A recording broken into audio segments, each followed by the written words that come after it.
নমস্কার, জীবনের আলো অনুষ্ঠানে আমাদের সকল দর্শক বন্ধুদের আরও একবার জানাবো অনেক অনেক স্বাগত। নিজের জীবনকে জানতে হলে, চিনতে হলে অবশ্যই জন্মছক বিচারের প্রয়োজনীয়তা রয়েছে। আর জন্মছক মানে সেখানে সাজানো গোছানো থাকে বেশ কিছু গ্রহ এবং ছায়াগ্রহ। গ্রহ এবং ছায়াগ্রহের মধ্যে অবশ্যই শনিদেব এবং রাহু আর কেতু, এদের নিয়ে কিন্তু আমাদের একটা ভয়, ভীতি, আশঙ্কা সর্বদা থাকে। সকলকে নিয়ে একসাথে আলোচনা করতে পারবো না, তবে আজকে একটু রাহু নিয়ে আলোচনা করব। সামনে কিন্তু কৌশিকী অমাবস্যা, গুরুত্বপূর্ণ একটি দিন, সেই দিনটির কথাও আমরা ভুলবো না। পাশাপাশি রাহুর ভূমিকা আমাদের জীবনে কি, সেটা কি ভালো নাকি মন্দ, আমার জীবনে ভালো আপনার জীবনে মন্দ, নাকি আপনার জীবনে ভালো আমার জীবনে মন্দ, এই বিষয়টা একেবারে পরিষ্কার করে জেনে নেবো। অবশ্যই জানবো সেই মানুষটির কাছ থেকে যে মানুষটি জানেন, কারণ জানা অভিজ্ঞ মানুষের থেকেই জানুন, তাহলে জানাটা আপনার সম্পূর্ণভাবে সঠিক হবে। আমাদের সঙ্গে উপস্থিত রয়েছেন পিএইচডি ইন অ্যাস্ট্রো বাস্তুবিদ, হস্তরেখাবিদ, spiritual guide doctor Gautam Shastri. প্রথমেই তাকে জানাই ধন্যবাদ এবং স্বাগত। নমস্কার, সকলকে আমার আন্তরিক শুভেচ্ছা, অভিনন্দন, ভালোবাসা রইল। সকলে নিশ্চয়ই খুব ভালো আছেন। দেখুন, রাহু গ্রহ অর্থাৎ রাহু একটা ছায়া গ্রহ। আমরা বারবার বলি যে 27টা নক্ষত্র, 12টা রাশি রয়েছে এবং 9টা গ্রহ। এই 9টা গ্রহের মধ্যে দুটো যে গ্রহ, সেটা দুটো হচ্ছে রাহু, একটা হচ্ছে কেতু। এরা দুজনেই ছায়া গ্রহ, কিন্তু আমরা গ্রহ হিসাবে কিন্তু ক্যালকুলেট করে থাকি। কিন্তু এই ছায়া গ্রহের কিন্তু বিশেষ ক্ষমতা রয়েছে, কারণ আপনার জন্মছকে কোন নক্ষত্রে গিয়ে অবস্থান করছে এবং তারপরে কোন ডিগ্রিতে অবস্থান করছে এবং কোন ভাবে গিয়ে অবস্থান করছে, এগুলো কিন্তু খুব গুরুত্বপূর্ণ। কারণ রাহুর কিছু ক্যারেক্টার রয়েছে। কারণ এখানে অবশ্যই আমি বলবো যে রাহু এবং কেতু কীভাবে সৃষ্টি হয়েছিল সেটা আমি পরবর্তীতে আসছি। কিন্তু এই রাহু কেতু যেখানে অবস্থান করে সেই জায়গাটা কিন্তু ভীষণভাবে কিন্তু এফেক্ট করে। অর্থাৎ কখনো ভালো হয়, কখনো খারাপ হয়। অর্থাৎ ভালো কতটা হবে, খারাপ কতটা হবে, সেটা সম্পূর্ণভাবে আপনার ওই জন্মছকের ওপর ডিপেন্ড করবে। কারণ রাহু সবসময় জেনে রাখুন যে রাহু সবসময় তার মধ্যে যে আশা আকাঙ্ক্ষা, তার যে কোনো জিনিস করার ক্ষেত্রে যে লিমিট, সেটা কিন্তু ক্রস করে যায় এরা। অর্থাৎ একটা নির্দিষ্ট লিমিটের মধ্যে এরা কোনো সময় থাকতে পছন্দ করে না। আনলিমিটেড চাহিদা, এবং এই আনলিমিটেড চাহিদার জন্য রাহুর কবলে পড়ে বহু মানুষ নিজেদের যে জায়গা, সেই জায়গাগুলো হারিয়েছে। বিগত দিনে দেখা গেছে, এখনও দেখা যায়, বর্তমানেও দেখা যাচ্ছে বিভিন্ন জায়গার ক্ষেত্রে। সেই জন্য বলবো, অনেক জাতক জাতিকার ক্ষেত্রে এই রাহুর কবলে পড়লে কিন্তু জীবনে অনেক কিছু সমস্যার মধ্যে পড়তে পারেন। আবার রাহুই আপনাকে কিন্তু ভালো জায়গায় কিন্তু প্রতিষ্ঠাবান করিয়ে তুলতে পারে। তাহলে এই রাহু কীভাবে সৃষ্টি হয়েছে? রাহু কেতু আমরা জানি জন্মছকের রাহু দেখবেন যেখানে অবস্থান করছে, ঠিক তার 180 ডিগ্রি অ্যাঙ্গেল, অর্থাৎ 180 ডিগ্রি অ্যাঙ্গেলে কিন্তু কেতু থাকে। এবং এই রাহু এবং কেতুর নির্দিষ্ট যে ভাব, আমরা যেহেতু আজকে রাহু নিয়ে আলোচনা করছি, রাহুর নির্দিষ্ট ভাব বলে কিছু নেই। কিন্তু আমরা সাধারণত দেখেছি যে রাহু বায়ু রাশিতে এরা ভালো ফল দেয়। যেমন বায়ু রাশি বলতে সেক্ষেত্রে হচ্ছে মিথুন রাশিতে ভালো ফল দেয়, এবং তার সঙ্গে সঙ্গে তুলা রাশিতে ভালো ফল দেয় এরা, কুম্ভ রাশিতে ভালো ফল দেয়। কিন্তু রাহুর যেটা বলা হয় তুম্বস্থ ফল দেয়, ভালো, খুব বেটার, মানে খুব খুব ভালো ফল দেয়, সেটা হচ্ছে কিন্তু মিথুন রাশিতে। আবার এটার কিন্তু ব্যতিক্রমও রয়েছে। অনেক ক্ষেত্রে এটার দুরকম মনোভাব কিন্তু জায়গা রয়েছে। কখনো কখনো বলা হচ্ছে যে বৃষ রাশিতেও কিন্তু ভালো ফল দেয়। কিন্তু আরেকটা জায়গা খুব ভালো বা নিজস্ব ভাব বলে আমরা অনেক ক্ষেত্রে অনেকভাবে ট্রিট করে থাকি, সেটা হচ্ছে কিন্তু কন্যা রাশিতে। অর্থাৎ কন্যা রাশিতে যদি রাহু থাকে, তাহলে সেই জাতক জাতিকা প্রতিষ্ঠাবান হয়। এগুলো সাধারণত দেখা যায়। কিন্তু ওই রাহুর সঙ্গে অন্য কোনো গ্রহের কানেকশান কি আছে, যদি শনি কানেক্টেড হয়ে যায় বা অন্য কোনো গ্রহ কানেক্টেড হয়ে যায়, তাহলে সেই জন্মছকটা কিন্তু ডিস্টার্ব জায়গা তৈরি হয়ে যায়। তাহলে এই হচ্ছে রাহুর একটা বেসিক ধারণা আপনাদেরকে দিলাম, যে আমাদের জন্মছকের কোথায় কিভাবে অবস্থান করলে কোথায় কি হয়। এবং এরপরে বলবো অবশ্যই যে রাহুর কিভাবে জন্ম বৃত্তান্ত এবং কিভাবে তার রাহু কেতু সৃষ্টি হলো, এবং তার সঙ্গে সঙ্গে রাহুর কবলে পড়ে কত মানুষ একদম খারাপ জায়গায় চলে গেছে, কিভাবে গেছে, কেন গেছে, এবং কোন কানেকশানের কারণে গেছে সেগুলো নিয়ে কিন্তু আলোচনা অবশ্যই থাকবে। অবশ্যই রাহু নিয়ে আমরা আলোচনা শুনবো, এবং আমার জন্মছকে বা আপনার জন্মছকে রাহুর অবস্থান ঠিক কোথায়, রাহু কি একা অবস্থান করছে নাকি তার সাথে অন্য কেউ অবস্থান করছে, এবং সেটা কি আমার জন্য ভালো নাকি আপনার জন্য মন্দ, শুনতে কিন্তু বেশ ভালো লাগে। কিন্তু আপনার জন্মছকটা বিচারের প্রয়োজনীয়তা 100% রয়েছে, নাহলে আপনি আপনার জীবনে রাহু বলুন, কেতু বলুন, শনিদেব বলুন বা অন্যান্য গ্রহদের অবস্থানটা বিন্দুমাত্র কিন্তু টের পাবেন না, বুঝতে পারবেন না, বা তারা আপনার জীবনে কি প্রভাব বিস্তার করছে সেটাও জানতে পারবেন না। সে কারণে সকলকে বলবো জন্মছক বিচারের কিন্তু প্রয়োজনীয়তা রয়েছে, এবং যারা দীর্ঘদিন অনুষ্ঠান দেখছেন তারা কিন্তু যোগাযোগ করছেন, জন্মছক বিচার করছেন, ভীষণ ভালো রেজাল্ট পাচ্ছেন, এটা আমরা কিন্তু প্রত্যেকেই জানি। এটা টিভি স্ক্রিনে যাওয়া নাম্বারগুলো অবশ্যই কিন্তু নোট করবেন, এবং সেই নাম্বারে ফোন করে কিন্তু আপনাদের যোগাযোগ করতে হবে। তবে রাহু কেতুর যে গল্প এবং তার পাশাপাশি রাহু কেতুর যে আলোচনাটা দাদা বলছিলেন করব, সেটা একটু শুনবো। নিশ্চয়ই। দেখুন, রাহু কেতুর মানে আমাদের এর আগে আমরা বিভিন্ন পুরাণ তত্ত্বে যেগুলো দেখেছি তাতে হচ্ছে যে অসুর এবং দেবতারা যখন সমুদ্র মন্থন করেছিল, এবং সেই সমুদ্র মন্থনে সেখানে 14টা রত্ন উঠে এসেছিল, এবং তার মধ্যে খুব গুরুত্বপূর্ণ ছিল অমৃত সুধা। এবং এই অমৃত সুধার যে প্রাপ্তির ক্ষেত্রে ছিল সেটা দেবতাদেরই প্রাপ্তির জায়গা ছিল, সেক্ষেত্রে কিন্তু অসুররা সেটা পায়নি। এবং এই অসুররা যখন পায়নি, দেবতারা যখন পেয়েছিল, কিন্তু তাই অসুরদের মধ্যে একজন ছিল খুব চালাক ছিল, ভীষণ চালাক ছিল, এবং সে তার চেষ্টা করছিল যাতে ওই অমৃত সুধা সে পান করতে পারে, এবং সেই মতো অবস্থায় সে ছদ্মবেশে দেবতাদের সঙ্গে মিশে গেছিল। এবং যখন দেবতারা সেই অমৃত সুধা পান করছিল, তখন সেও কিন্তু, অর্থাৎ সেই অসুর কিন্তু সেই পান করতে যাবে এই মতো অবস্থায় তাকে দেওয়া হয়ে গেছিল, কিন্তু সে সবে মানে মুখে নিয়েছে। এই মতো অবস্থায় সূর্যদেব এবং চন্দ্রদেব এরা দুজন দেখে চিনতে পেরেছিল সে অ্যাকচুয়ালি দেবতা না, সেই অসুর। এবং সঙ্গে সঙ্গে তখন সে বিষ্ণুকে তারা জানায়, যে বিষ্ণুদেবকে জানায় যে এ অসুর কিন্তু এ দেবতাদের মধ্যে কেউ না। সঙ্গে সঙ্গে বিষ্ণুর হাতে ছিল চক্র, এবং সেই চক্র ছেড়ে তার গলা ছেদ করে দেয়, অর্থাৎ গলার থেকে মুন্ডু পর্যন্ত একটা অংশ হয়ে যায়, আর গলার থেকে অর্থাৎ পা পর্যন্ত আর একটা ধর সেটা আলাদা হয়ে যায়। এবং এই যে দুটো ভাগ হয়ে গেল, একটা ভাগ হচ্ছে যেটা দেহর পর্যায়ে পড়ে, সেটা হচ্ছে কেতু বলা হয়, তাই বলা হয় কেতুর কোনো দৃষ্টি নেই, অর্থাৎ কেতু এই অংশটা, আর মুন্ডু পর্যন্ত অর্থাৎ মাথার থেকে গলা পর্যন্ত এই অংশটাকে রাহু বলা হয়।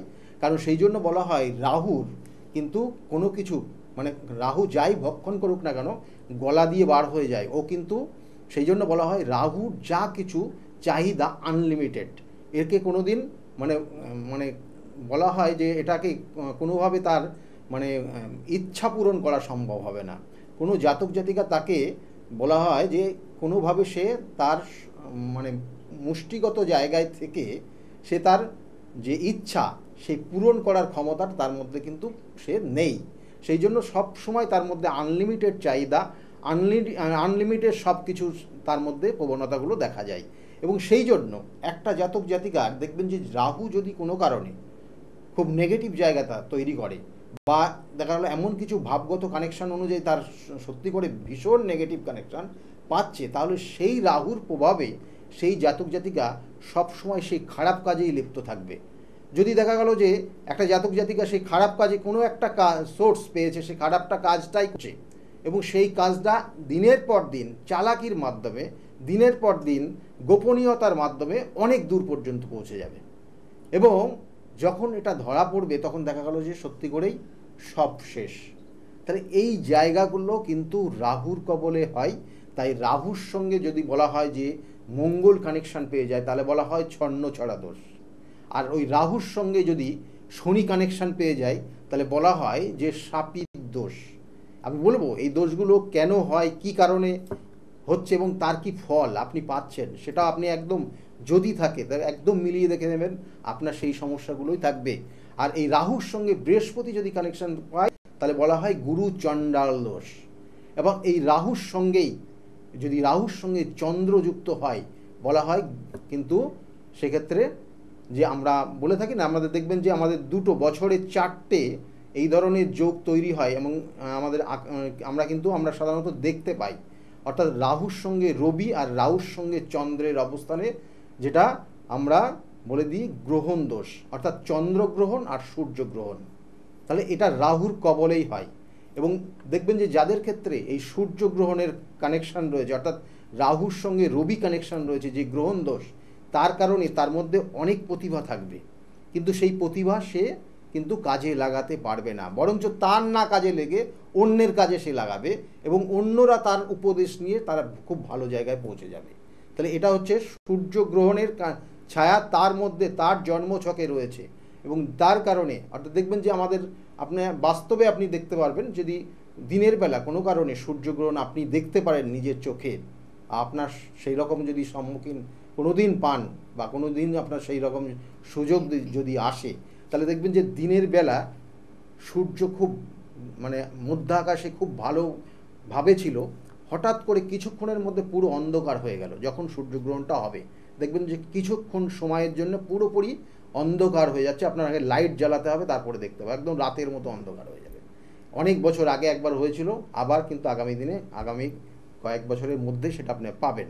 তা যাই হোক, এই যে কানেকশান, অর্থাৎ আপনার মধ্যে প্রতিভা রয়েছে, আপনার মধ্যে উজ্জ্বল প্রতিভা রয়েছে, কিন্তু সেই প্রতিভা আপনার ওই গ্রহণ দোষের কারণে আপনি কাজে লাগাতে পারছেন না। তাহলে এগুলোর প্রতিকার প্রতিবিধান আছে। আমি বারবার বলি, সঠিক প্রতিকার, সঠিক প্রতিবিধান, সঠিক গাইডলাইন আপনার জীবনকে পরিবর্তন করতে অবশ্যই পারে, যদি আপনি সঠিকভাবে মেনে চলেন। আর তার সঙ্গে সঙ্গে বলা হচ্ছে শাপিত দোষ, অর্থাৎ ওই শনির সঙ্গে রাহু। দেখুন, রবি যেমন একটা খুব পাওয়ারফুল গ্রহ জন্মছকের, সেই রকম শনিও কিন্তু যথেষ্ট পাওয়ারফুল একটা গ্রহ জন্মছকের জন্য। কেন আমি বলছি, কারণ হচ্ছে শনি হচ্ছে আমাদের কি না কর্মদাতা, অর্থাৎ নেটাল চার্টের দশমপতি আর একাদশপতি। তাই সেই জন্য এই শনি যদি কোনো কারণে পীড়িত হয়ে যায়, শনি একমাত্র কিন্তু ভীষণভাবে পীড়িত হয় সেটা হচ্ছে রাহু কানেক্টেড হয়ে গেলে, এবং সেই রাহু যদি অশুভ কানেকশান পায় নক্ষত্রগত কানেকশান অনুযায়ী, তাহলে কিন্তু সেই শনির দ্বারা অনেক ক্ষেত্রে অনেক হওয়া কাজে লাস্টে গিয়ে বাধা পাবেন। দেখবেন যে লাস্ট মোমেন্টে গিয়ে আপনার কাজগুলো হচ্ছে না, আটকে যাচ্ছে। এবং জীবনে যদি আপনার সেইভাবে কানেকশান, অর্থাৎ বলা হয় যদি এরা অষ্টম বা দশমে কানেকশান পেয়ে যায় এবং এই ধরনের শাপিত দোষ থাকে, তাহলে জীবনে এরা কোনোভাবে প্রতিষ্ঠা লাভ করতে পারে না। সারাটা জীবন একজনের আন্ডারে থেকেই, অর্থাৎ বিবাহের পরে দেখা গেলো তার লাইফ পার্টনারের আন্ডারে থেকে তার জীবনটাকে পরিচালনা করতে হয়। তাহলে এতটা কিন্তু বিষধর জিনিস এই রাহু। আবার দেখা যাচ্ছে যে এই যে রাহুর সঙ্গে দেখা যাচ্ছে যে মঙ্গল কানেকশান হয়েছে। আমরা যা বলি যে মঙ্গলের প্রভাবে কি হয়, আমরা সাধারণত দেখে থাকি যে মঙ্গল যদি সঠিক জায়গায় না থাকে তাহলে আমরা বলি মাঙ্গলিক দোষ। কিন্তু এই মঙ্গলের সঙ্গে যদি রাহু যুক্ত হয়, তাহলে কতটা ভয়ানক পরিস্থিতি হতে পারে আপনি কল্পনা করতে পারবেন না। কারণ একটা জাতক জাতিকার দেখবেন রেগে গেলে তাদের কিন্তু রাখা যায় না, এবং ভীষণভাবে রেগে যায়, এবং তারা যখন রেগে যায় তাদের মনে হয় যেন তাদের মধ্যে তারা নেই।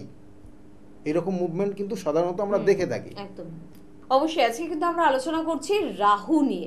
মাঝে মধ্যে কি একটু অবাক লাগে না যে ভগবান আমাদের প্রত্যেককেই মানুষ করে পৃথিবীতে পাঠিয়েছে, আমাদের প্রত্যেকের দুটো হাত আছে, দুটো পা আছে, দুটো কিডনি রয়েছে, একটা লিভার রয়েছে, একটা হার্ট রয়েছে, কিন্তু তারপরও প্রত্যেকটা মানুষের থেকে আলাদা। কিসে আলাদা? এক তো চেহারার দিক থেকে আলাদা, দেখতে আলাদা, আরেকটা হচ্ছে তার ভাগ্যের দিক থেকে আলাদা। অর্থাৎ আমাদের ভাগ্যটা কতটা ইম্পর্টেন্ট এটা বোধহয় আমরা প্রত্যেকেই কিন্তু বুঝতে পারি। কেউ কিন্তু অবশ্যই কোটিপতি, কেউ আবার সাধারণ একজন মানুষ, প্রত্যেক দিন পরিশ্রম করে প্রত্যেক দিনের কিন্তু অন্যটা তাকে সঞ্চয় করতে হয়। কেন এই পরিবর্তন? সবটা আমাদের জন্মছকের জন্য। তাই এতটা ইম্পর্টেন্ট একটা জিনিসকে আপনি যদি গুরুত্ব না দেন তাহলে আপনি এখনো অনেকটা পিছিয়ে রয়েছেন। আর অ্যাস্ট্রোলজি বা অ্যাস্ট্রোলজার এই বিষয়টা এতটা প্রাচীন, এবং সেই প্রাচীনকাল থেকে এটা কিন্তু আমাদের সঙ্গে যুক্ত, এবং এটা কিন্তু ভীষণ কাজের। যদি সত্যিকারের কোনো অভিজ্ঞ মানুষের থেকে আপনি কাজে লাগান আপনার ভাগ্যকে, তাহলে কিন্তু সে আপনার ভাগ্যের 100% কিন্তু বেনিফিট আপনাকে দিতে পারে। আবার যদি আপনি না জেনে ভুল ভাল পদক্ষেপ যদি তোলেন, তাহলে কিন্তু অবশ্যই আপনি কিন্তু নরক যন্ত্রণাও ভোগ করতে পারেন। তাই চট করে বলবো, একজন অভিজ্ঞ মানুষের পরামর্শ নিন, এবং অভিজ্ঞ মানুষের পরামর্শ নেওয়ার জন্য স্ক্রিনে দেওয়া নাম্বারে ফোন করতে হবে। গৌতমদার অনুষ্ঠান দেখছেন, তার মানে গৌতমদার প্রতি বিশ্বাস, আস্থা, ভরসা আপনার সম্পূর্ণভাবে রয়েছে। স্ক্রিনের নাম্বার 9836410969 এই নাম্বারটি আপনাকে নোট করতে হবে। তাছাড়া 8335805241 এই নাম্বারটি আপনাকে কিন্তু নোট করতে হবে। পাশাপাশি বলবো রবিবার করে কাঁচরাপাড়াতে ওনাকে কিন্তু পেয়ে যাচ্ছেন দুপুর 2টো থেকে সন্ধ্যে 6টা পর্যন্ত। এছাড়া সোমবার করে ব্যারাকপুরে কিন্তু ওনার চেম্বার থাকে দুপুর 12টা থেকে 4টে পর্যন্ত, যেটা ব্যারাকপুর স্টেশনের একেবারে কাছে। এছাড়া সেই দিনই অর্থাৎ সোমবার করে শ্রীরামপুরে আপনারা কিন্তু পেয়ে যাচ্ছেন বিকেল 5টা থেকে রাত্রি 8টা পর্যন্ত। মঙ্গলবার কালীঘাট রাসবিহারী এভিনিউ লেক মলের একেবারে পিছনে এখানে কিন্তু চেম্বার রয়েছে। তার পাশাপাশি বলবো বুধবার করে কিন্তু হাওড়ায় চেম্বার রয়েছে, বৃহস্পতিবার করে কৃষ্ণনগরের চেম্বার রয়েছে, শুক্রবার ওনাকে কিন্তু পেয়ে যাচ্ছেন আপনারা হাতিবাগান চেম্বারে। আর এছাড়া বলবো আগামী কাল কিন্তু বহরমপুরে চেম্বার রয়েছে। মুর্শিদাবাদের বন্ধুদের জন্য বলবো এখনো কিন্তু সুযোগ রয়েছে, বহরমপুরে যদি যোগাযোগ করতে চান তাহলে কিন্তু স্ক্রিনে দেওয়া নাম্বারে আপনাদের ফোন করতে হবে। এছাড়া মেছাদা, বর্ধমান, তারাপীঠ, শিলিগুড়িতেও কিন্তু চেম্বার থাকে। যারা এখানে বুকিং করতে চান একটু হেল্পলাইন নাম্বারে ফোন করুন, আপনাদের ডেট বলে দেওয়া হবে। তার পাশাপাশি একটি গুরুত্বপূর্ণ একটি গুরুত্বপূর্ণ সময় যেটা বছরে একটি বারই আসে, সেটা হচ্ছে আমাদের কৌশিকী অমাবস্যা। সামনের 2 তারিখ কিন্তু কৌশিকী অমাবস্যা এবং সেদিন কিন্তু ওনার নিজস্ব গৃহ মন্দিরে পুজো, হোম যজ্ঞ সবকিছুর ব্যবস্থা থাকবে অবশ্যই আপনার জন্য। তাই সেখানেও যদি আপনারা অংশগ্রহণ করতে চান শুনে দেওয়া নাম্বারে ফোন করুন এবং যোগাযোগ করুন। আর আমার মনে হয় যে দাদা এই কৌশিকী অমাবস্যাটা তো ভীষণ গুরুত্বপূর্ণ এবং এই দিনটাকে কাজে লাগানোর দরকার রয়েছে। নিশ্চয়ই, কারণ হচ্ছে কৌশিকী অমাবস্যার গুরুত্বটা আমি এর আগেও আলোচনা করেছিলাম, তবুও বলবো কারণ এই কৌশিকী অমাবস্যাতেও কিন্তু মা কৌশিকী তিনি কিন্তু এই রাহু অর্থাৎ আমরা বলি না যে অরসুর, অর্থাৎ সেই অরসুর 2 অরসুর ছিল শম্ভ এবং নিঃশম্ভ। সেই শম্ভ এবং নিঃশম্ভকে বধ করার উদ্দেশ্যে কিন্তু সেই রূপ ধারণ করেছিল যিনি হচ্ছেন মাতা কৌশিকী। অর্থাৎ এখানে পার্বতী তার রূপ অর্থাৎ পরিবর্তন হয়েছিল এবং সেটা মাতা কৌশিকীর রূপ নিয়েছিল। এবং এর পিছনে অনেক রকমের কাহিনী রয়েছে, কারণ সেখানে সেই দেবতারাও কিন্তু এক সময় অতিষ্ঠ হয়ে গেছিল সেই অসুর অর্থাৎ শম্ভ এবং নিঃশম্ভর অত্যাচারে। কারণ সেই শম্ভ এবং নিঃশম্ভ তারা কিন্তু বর পেয়েছিল। কার কাছ থেকে বর পেয়েছিল না, বিশেষ করে আমরা বলে থাকি বিভিন্ন ক্ষেত্রে যে আপনি যদি সঠিকভাবে নিষ্ঠার সঙ্গে কাউকে স্মরণ করেন এবং তার যদি ধ্যানে বসেন এবং তাকে যদি মুক্ত করতে পারেন, সে নিশ্চয় আপনাকে কোনো না কোনোভাবে ফল দেবেই। সেই রকমই শম্ভ এবং নিঃশম্ভ সেক্ষেত্রে কিন্তু তিনারাও ধ্যানে বসেছিলেন এবং সেই জন্য বলা হচ্ছে যে ব্রহ্মার কাছ থেকে তারা কিন্তু এই বর পেয়েছিলেন। অর্থাৎ ব্রহ্মা তাদেরকে বর দিয়েছিল, যে বরে বলছে যে তারা কোনো রকমের কোনো পুরুষ দ্বারা তারা কোনোভাবে হত হবে না, বা তাদের কোনো রকমের কেউ ধ্বংস করতে পারবে না, বা তাদেরকে কেউ কিন্তু ক্ষত করতে পারবে না। এটা একটা বর পেয়েছিল এবং তার সঙ্গে সঙ্গে পেয়েছিল কোনো নারী, যে নারী কোনো রকমের বলছে মাতৃগর্ভের থেকে জন্ম হয়েছে এই রকম কোনো নারী তাদেরকে কোনো রকমের নিধান করতে পারবে না, এবং এটা তাদের বর পেয়েছিল। এবং এই বর পাওয়ার পর তারা কিন্তু তাদের অহংকার জেদ বেড়ে গেছিলো। আমরা বারবার দেখেছি যে অহংকার এবং জেদ কিন্তু পতনের কারণ হয়। তাহলে এগুলো আমাদের বিভিন্ন যে কাহিনীগুলো রয়েছে বিগত দিনের যে পুরাণের বিভিন্ন তথ্য এইগুলো কিন্তু দেখে আসছি এবং ঠিক একই রকম সেই অহংকার জেদ পতনের কারণ হয়ে যায়। সেই রকমই এই শম্ভ এবং নিঃশম্ভর মধ্যে চলে এসেছিল যে তারা তখন ভেবে নিয়েছিল যে এই রকম কোনো জাতক বা জাতিকা এই পৃথিবীতে এই ধরাধামে জন্মগ্রহণ করবে না যারা তাদেরকে নিধন করতে পারে। কিন্তু ক্ষণের মূলে কিন্তু সেই স্বয়ং মহাদেব অর্থাৎ শিব এবং পার্বতী, অর্থাৎ এখানে শক্তি এবং শিব তাদের অবস্থান অবশ্যই রয়েছে এই ধরাধামে, এবং সেখানেই তৈরি হলো। অর্থাৎ এই যে আমরা বললাম না যে অহংকার জেদের কারণে তারা যখন প্রচণ্ডভাবে অত্যাচার শুরু করেছিল দেবতাদের ওপর, এবং সেই দেবতারা অতিষ্ঠ হয়ে তারা কিন্তু কৈলাসে গিয়ে অবস্থান করলো, এবং কৈলাসে গিয়ে সেই শিব এবং পার্বতী অর্থাৎ পার্বতী এবং শিবকে যখন জানালো যে আমাদের এই পরিস্থিতি, আমরা এখান থেকে কীভাবে বেরোবো, স্বয়ং শিব তখন বুঝতে পারলো পরিস্থিতিটা কী, এবং তারপরে কিন্তু পার্বতীকে ডেকে পাঠালো। এবং পার্বতী যখন আসলো স্বয়ং সবার মধ্যে পার্বতীকে বলেছিল যে কালী তুমি এখন দেখো কিভাবে এদেরকে এই সমস্যা এই বিপদ থেকে রক্ষা করা যায়। তখন স্বাভাবিক তার গায়ের বর্ণ সত্যি করেই কালো হয়ে গেছিলো। তার বিগত দিনের যে জন্ম বৃত্তান্ত সেগুলো আমরা দেখলে বুঝতে পারি। এবং তারপরে সে পার্বত্য কন্যা হয়ে মাতা পার্বতী রূপে কিন্তু তিনি জন্মগ্রহণ করেছিলেন। এবং সেই তার গায়ের বর্ণ ছিল ভীষণভাবে কালো, এবং সেই অর্থাৎ তার মনের মধ্যে একটা কষ্ট পেয়েছিল, এবং সেই কষ্টের জন্য সে কিন্তু কাছাকাছি ছিল কিন্তু সরোবর। সেই সরোবরে গিয়ে সরোবরের তীরে বসে তিনি ধ্যানে মগ্ন হয়েছিলেন, এবং ধ্যানে মগ্ন হয়ে ধ্যান যখন সমাপ্তি হলো, তারপরে সেই সরোবরে যখন স্নান করলো, সেই স্নানের সময় তার দেখা গেল তার দেহকোষ, তার যে দেহকোষ ছিল কালো বর্ণ ছিল, সেই বর্ণ অর্থাৎ সেই দেহকোষ রূপান্তরিত হলো এবং উজ্জ্বল গাত্রবর্ণ তৈরি হলো। এবং এখান থেকে বলা হচ্ছে যে তার তখন যে নাম দেওয়া হয়েছিল তার মাতা কৌশিকী নাম, তার কারণ তার পুরোপুরি পরিবর্তন হয়েছিল, তার রূপের পুরো পরিবর্তন হলো এবং তার নতুন করে জন্ম হলো।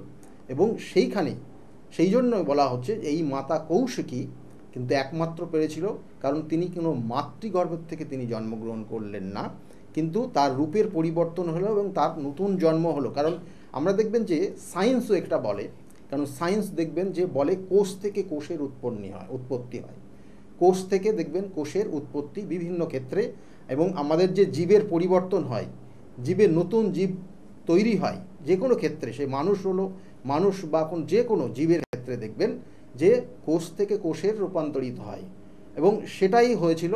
এবং সেখানে যিনি মাতৃগর্ভে থেকে জন্মগ্রহণ করলেন না, কিন্তু তার যে সাজা, সেই সাজা কিন্তু শুম্ভ এবং নিঃশুম্ভ পেয়েছিলেন এই নির্দিষ্ট তিথিতে, যেটা হচ্ছে কৌশিকী এই অমাবস্যা তিথি।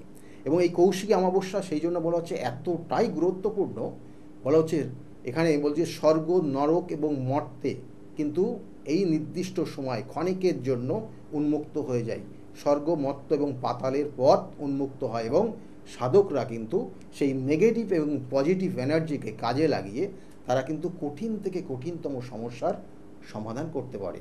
সেই জন্য এই কৌশিকী অমাবস্যার এত গুরুত্ব, কারণ ওই কৌশিকী অমাবস্যাতেই এই শুম্ভ নিঃশুম্ভ নামক যে অসুর ছিল, সেই অসুরকে মাতা কৌশিকী বধ করেছিলেন।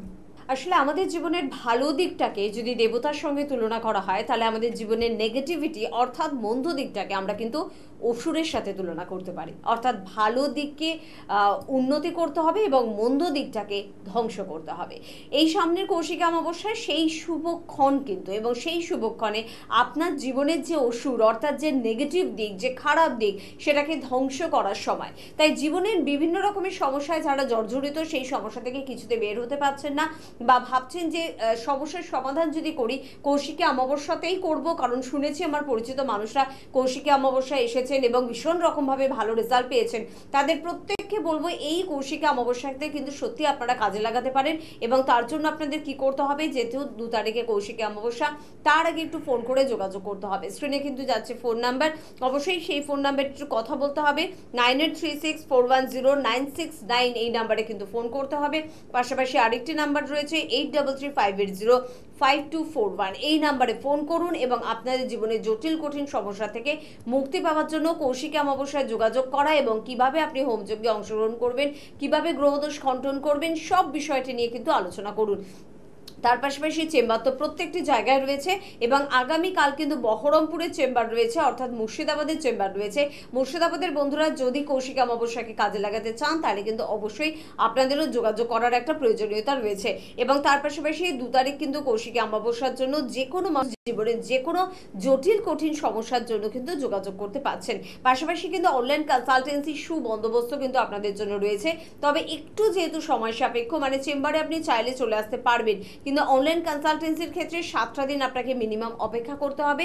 তাই আজ যদি আপনি ফোন করেন, নেক্সট উইকেই কিন্তু আপনার জন্য ব্যবস্থা থাকবে অনলাইনে কথা বলার এবং অবশ্যই যোগাযোগ করার, সেই সুযোগটাকে কিন্তু অবশ্যই আপনাদের কাজে লাগাতে হবে। অবশ্যই সামনের এই কৌশিকী অমাবস্যাকে কিন্তু আপনাদের কাজে লাগাতে হবে। তবে আজকে হাতে সময় একদম নিয়ে আমরা অনুষ্ঠান থেকে বিদায় নেব। তবে তার পাশাপাশি যারা এসেছেন গৌতমদার কাছে, যারা এসে উপকৃত, তারা কি বলছেন সেই বিষয়টা কিন্তু অবশ্যই শুনে নেব, আর তার সাথে গৌতমদাকে অনেক অনেক ধন্যবাদও জানাবো।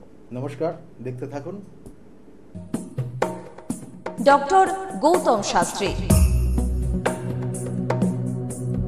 আর 5 জন অ্যাস্ট্রোলজারের থেকে কেন তিনি আলাদা? স্বাভাবিকভাবে আপনাদের মনে এই প্রশ্ন আসতেই পারে। দূর দূরান্ত থেকে নানান সমস্যায় জর্জরিত মানুষ ছুটে আসে তার কাছে। গ্রহদোষ হোক কিংবা কাল সর্পদোষ, অথবা ধরুন মাঙ্গলিক দোষ কিংবা অন্য যে কোনো সমস্যা।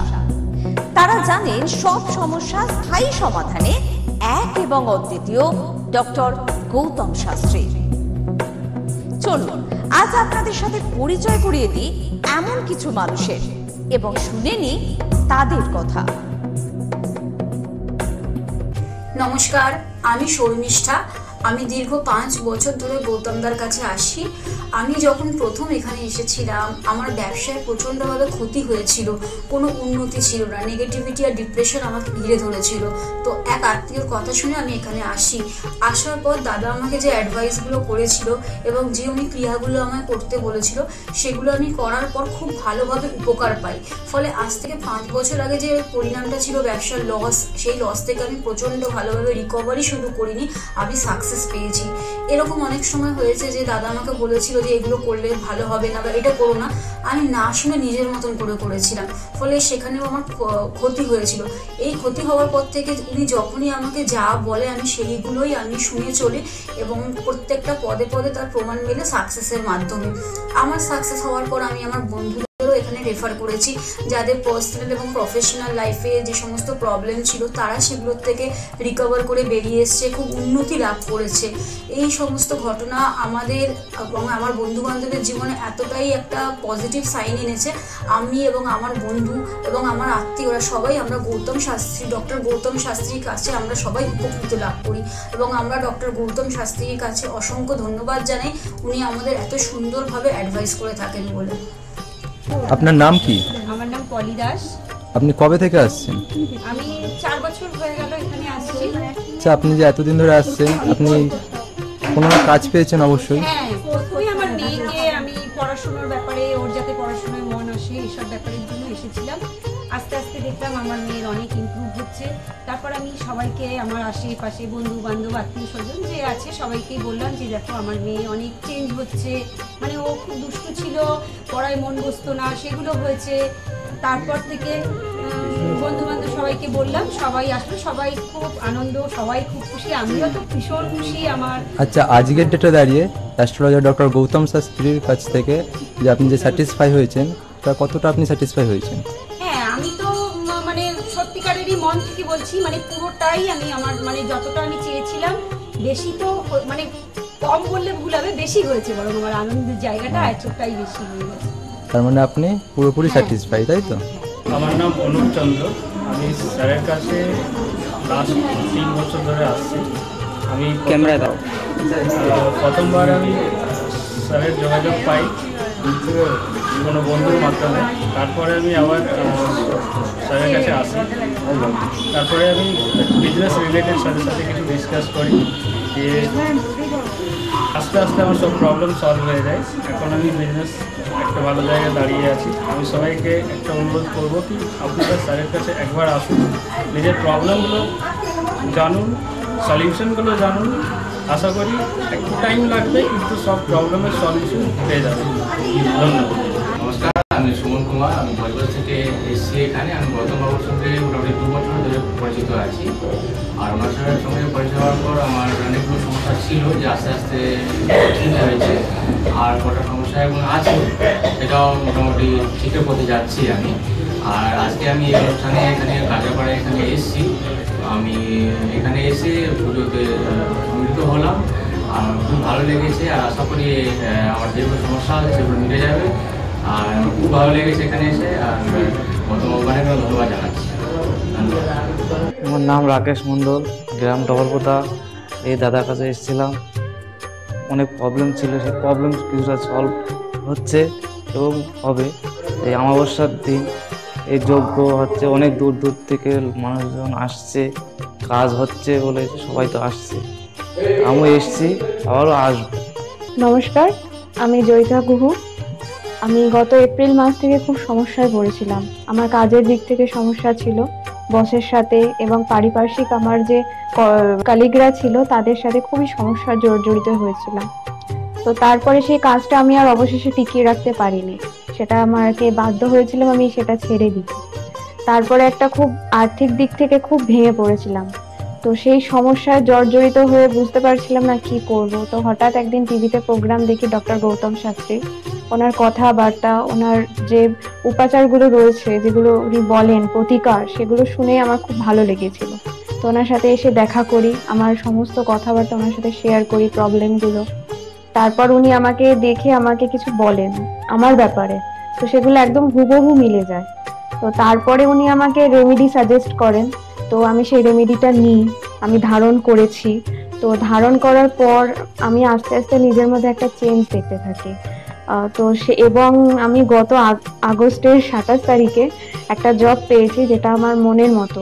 এখানে আমার ডেজিগনেশন, আমার স্যালারি, আমার মনের মতো লোকেশন আমি এখানে পেয়েছি, মানে এটাতে আমি বিশেষভাবে আপ্লুত।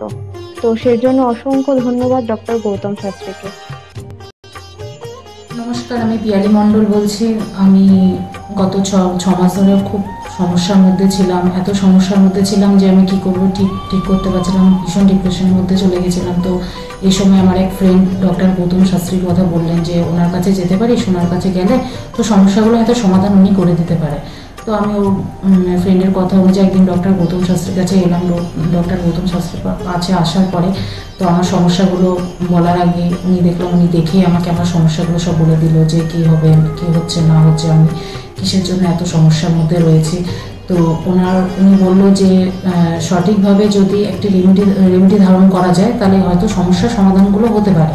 তো আমি ওনার কথাই অনুযায়ী সঠিক রেমেডি ধারণ করলাম। রেমেডি ধারণ করার পরে দেখলাম যে আমার সমস্যাগুলো আস্তে আস্তে সমাধান হয়ে যাচ্ছে। তো আমার এখন আগের থেকে অনেক ভালো আছি, ভীষণ ভালো আছি, ভীষণ ভালো রাখছি, পরিবারও সবাই ভালো আছে। আমার যে সমস্যাগুলো হচ্ছিল সেগুলো আর হচ্ছিল না। তো উনি আমার অনেক উপকার করেছেন, ডক্টর গৌতম শাস্ত্রী আমার অনেক উপকার করেছেন। তো আমি চাইবো যে আপনারাও আসুন, আপনারা এসে আপনাদের সমস্যাগুলো বলুন যে আপনাদের কী কী সমস্যা হচ্ছে না হচ্ছে, যাতে আপনাদের পাশে উনি দাঁড়াতে পারে, আপনাদের সমস্যাগুলো যাতে উনি সমাধান করতে পারে। আমি চাইবো যে আগামী দিনগুলোতেও ডক্টর গৌতম শাস্ত্রী যেন আমার পাশে এরকমভাবে থাকে, আমার সমস্যাগুলো যেন সমাধান করতে পারে। আমি আর অসংখ্য অসংখ্য অসংখ্য ধন্যবাদ জানাই ডক্টর গৌতম শাস্ত্রীকে যে উনি এইভাবে আমার পাশে থেকেছেন, আমাকে আজকে সমস্যার সমাধান করেছেন। তো অসংখ্য অসংখ্য অসংখ্য ধন্যবাদ। নমস্কার, আমি মেলিনা থমাস। আমি গত 1 মাস আগে থেকে ডিপ্রেশনে ভুগছিলাম এবং আমার অনেক রকম সমস্যা দেখা দিচ্ছিল।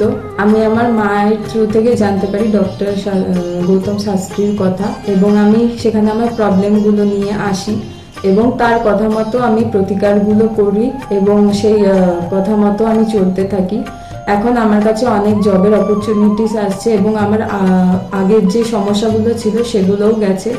আমি সিলেকশন করছি কোন জবটা করব এবং যে কোনো একটা জব আমি সিলেক্ট করব এবং আগেও আমি ডক্টর গৌতম শাস্ত্রীকে অনেক ধন্যবাদ জানাচ্ছি এই আমাকে এত কিছু করে দেওয়ার জন্য। এবং আপনারা চাইলে আপনারাও আসতে পারেন নিজেদের অসুবিধা নিয়ে এবং তার কাছে এসে সমস্যাগুলো সমাধান করতে পারেন। আপনারা যদি তার কথা মতো চলেন আপনারাও আমার মতো ভালো ফল পেতে পারেন। আমি কস্তুরী সরকার, আমি কাঁচরাপাড়া থেকে আসছি। আমাকে মা ক্লাস 12-এ ডক্টর গৌতম শাস্ত্রীর কাছে নিয়ে আসে। তো সেখানে আসার পর আমাকে ডক্টর গৌতম শাস্ত্রী কিছু রেমেডি দেন, তো আমার খুব সাহায্য হয় তাতে।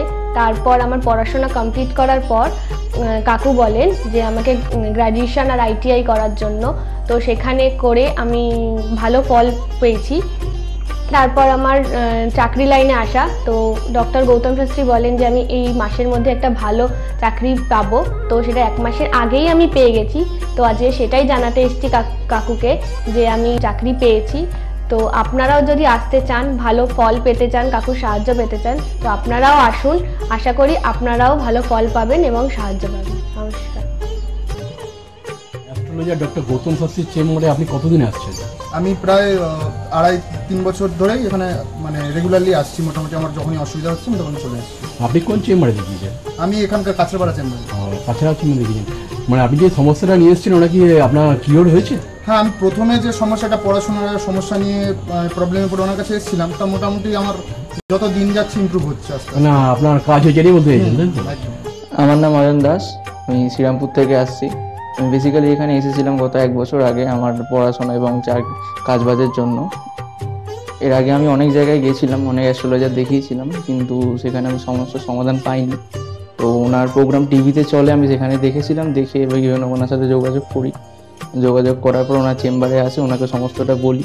তো বলার পর আস্তে আস্তে অনেকটা আমি উপকৃত হয়েছি। কিছুটা আমার যেমন অবস্থাটা খারাপ হয়ে গেছিলো যতটা, তার থেকে অনেকটাই বেটার আছি। আশা করব ভবিষ্যতের থেকেও ভালো ফল পাবো। আমি আপনাদের অনুরোধ করবো আপনারা এসে দেখতে পারেন, যাদের অনেক সমস্যা চলছে এখানে এসে একবার কন্ট্যাক্ট করুন। ওনার শো চলতে থাকে টিভিতে, ওখান থেকে যোগাযোগ করতে পারেন ওনার সাথে, অবশ্যই আপনারা ফলাফল পাবেন। আমি হালিশহর থেকে এসেছি, ধরো আমার নাম তো মলিনা ঘোষ। কিন্তু তোমার কী হয়েছে বলো তো, আমি দাদার কাছে অনেক বছর ধরে, মানে কয়েক বছর ধরে ভালোই এসেছি। আমি অনেক বিপদে পড়েছিলাম, তো তখন আমি এক টিভি চ্যানেলে দেখে, সবাই কিন্তু প্রোগ্রাম দেখে, সব সিরিয়াল দেখে, সব কিছু দেখে, কিন্তু আমি ওই সিরিয়াল সব কিছু ছেড়ে আমার এমন বিপদ হয়েছিল, আমি শুধু টিভির কাছে বসে শুধু এই শাস্ত্রীয় চ্যানেলগুলো দেখে দেখে আমি মনে ভাবতাম আমি কাকে মনের মতন পাবো। পেলাম যে সবাই এত চ্যানেলে, কিন্তু আমি সবাইকে দেখেছি, আমার দাদাকেই আমার খুব পছন্দ হলো। আমি খোঁজ করতে করতে করতে করতে আমি এমন বিপদ যে আমি এই বিপদে কি করে উঠবো, তখন ওই দাদার কাছে আসলাম। খোঁজ পেয়ে চিকিৎসা করতে করতে তখন দাদার কাছে এসে আমার অনেক বড় বিপদ ছিল, আমার ছেলে স্বামী সব নিয়ে আমার বাড়ির খুব অবস্থা খারাপ ছিল। আজকে ওনার কাছে এসে আমি অনেক উপকার পেয়েছি। আমি সবার কাছে বলছি, আমি এত লোক দেখছি, আমি বলি একটু যদি দাদার কাছে এসে সব ধৈর্য ধরে, কারোর বিফল হবে না, তার ফল ছাড়া বিফল হবে না। আমি ভাবি যে আমি অনেক লোকও পাঠিয়েছি, আমরা যদি প্রচার করতে পারি, অনেকে আছেন এই দাদার কথা বলবো না, বলবো না, কিন্তু না বলেন, মানুষ যদি বিপদের হাত থেকে বাঁচে সবারই তো ভালো হয়। কিন্তু দাদার কাছে আসার পরে আমার এমনও মাঝে একটা এমনও বিপদ গেছে, এই দাদাই আমাকে এই বিপদের হাত থেকে উঠিয়েছে। এর জন্য আমি দাদার কাছে সারা জীবনের জন্য কৃতজ্ঞ থাকি। দাদাকে চাই দাদাও ভালো থাকুক, আমরাও যেন দাদার কাছে এসে দাদা আরো সুস্থভাবে যেতে পারি। শুনলেন তো, এনাদের প্রত্যেকের আশা, ভরসা এবং বিশ্বাসের একটাই নাম, ডক্টর গৌতম শাস্ত্রী, যার সম্পর্কে আমরা এত কিছু শুনলাম। চলুন এবার দেখে নিই তিনি কি বলছেন। আজকের যে ফিডব্যাক আপনারা পাচ্ছেন, এগুলো কিন্তু আমার সবটাই আমার গুরুদেবের আশীর্বাদ। কারণ গুরুদেব আমাদেরকে একটা জিনিসই বলেছিলেন যে যেভাবেই হোক মানুষকে উপকার করলে তোমার কিন্তু আগামী দিনে দেখবে তোমার মানুষ কিন্তু তোমার পাশে এসে দাঁড়াবে। এবং সেইভাবেই আমি কিন্তু যেভাবে সকলের উপকার বা আমি যতটা কাজ করছি সকলে উপকৃত হচ্ছে, এবং এর জন্য আমিও কিন্তু খুব আনন্দ পাই যখন তারা বলে যে না দাদা, আমি আপনার এই কারণে এই জন্য এসেছিলাম, এই কাজটা আমি পেয়ে গেছি। সুতরাং আমিও চাই যে এইভাবে মানুষের পাশে থেকে মানুষকে সহযোগিতা করে মানুষকে আরও ভালো জায়গায় পৌঁছে দেওয়া। যাদের খুব দুঃখের মধ্যে, কষ্টের মধ্যে আছে, তাদেরকে কিছুটা গাইড করে তারা যদি আরও ভালো জায়গায় যেতে পারি এবং ভালো জায়গায় তাদেরকে যদি নিয়ে যেতে পারি, এটাই হচ্ছে আমার মেন উদ্দেশ্য। অর্থাৎ তারা যদি আরও ভালো জায়গায় যেতে পারে, সেখান থেকে যে আনন্দ উপভোগ করতে পারবো আমি, সেটা কিন্তু চিরস্থায়ী থেকে যাবে। তাহলে আর দেরি কেন, চটপট ফোন করুন 9836410969 অথবা 8335805241 নাম্বারে। শুধুমাত্র একটি ফোন, যা পাল্টে দিতে পারে আপনার গোটা জীবন।